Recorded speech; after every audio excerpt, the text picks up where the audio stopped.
Votre cerveau inconscient vous parle à travers votre corps. Notre cerveau inconscient est toujours en communication avec nous-mêmes.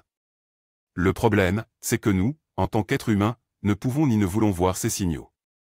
Autrement dit, nous ne percevons que très rarement à un niveau conscient, ce que notre cerveau inconscient a à nous dire. Alors, notre cerveau inconscient va trouver un autre moyen de communiquer avec nous, au travers notre corps. Les neuroscientifiques ont découvert que notre cerveau inconscient nous envoie souvent des messages importants ou vitaux à travers notre corps. Il est donc très important à partir d'aujourd'hui d'apprendre à écouter ces signaux. Spécialement lorsque votre cerveau inconscient n'est pas en phase avec ce que vous désirez. Un exemple vaut mieux que des mots. Supposons que vous souhaitiez perdre des kilos. Il est donc fort probable que vous vous répétiez de manière consciente « Je veux perdre du poids, je veux perdre du poids, je veux à tout prix perdre du poids ». Maintenant, vous possédez peut-être au fond de vous une vieille croyance du style « Manger me permet de combler le vide de ma vie ». Sachez que votre esprit va alors tout faire pour vous mettre des bâtons dans les roues et ainsi vous éviter de perdre du poids.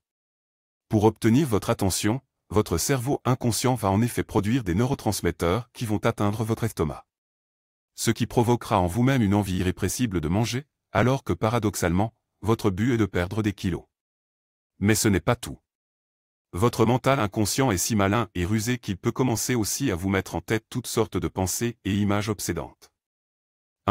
Les bonnes frites. Cela fait bien longtemps que je n'en ai plus mangé. Il peut même pousser le vice, jusqu'à vous faire imaginer un bon gros moelleux au chocolat, alors que vous vous concentrez tant bien que mal sur les fades haricots verts dispersés dans votre assiette. Cet homme pesait 139 kilos. Son inconscient l'avait décidé ainsi. Dans son livre Pouvoir illimité, Anthony Robbins nous raconte une histoire étonnante. Avant d'appliquer sur lui-même les techniques qui lui ont fait connaître un énorme succès, Anthony Robbins souffrait de surpoids. Mesurant 1,98 m pour 139 kg, Anthony Robbins s'était réfugié dans la nourriture. Il nous raconte une anecdote pour le moins cocasse.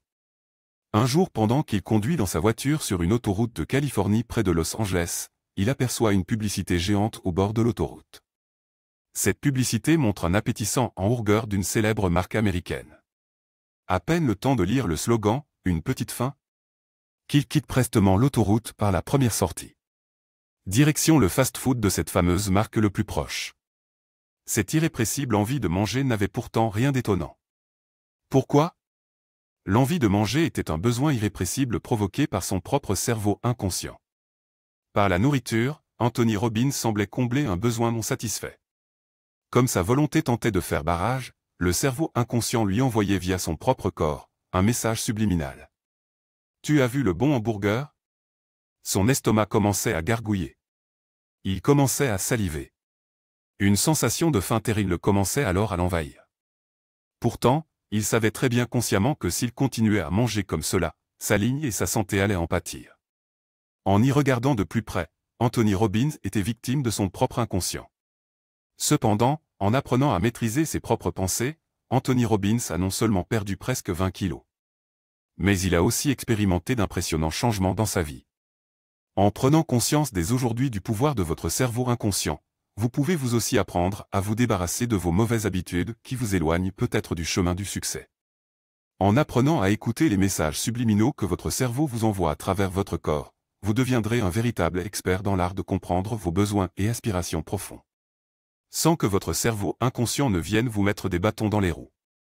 Mieux, vous allez, par le biais des exercices de ce livre, apprendre à maîtriser le pouvoir de votre cerveau afin qu'il vous amène là où vous désirez aller dans votre vie.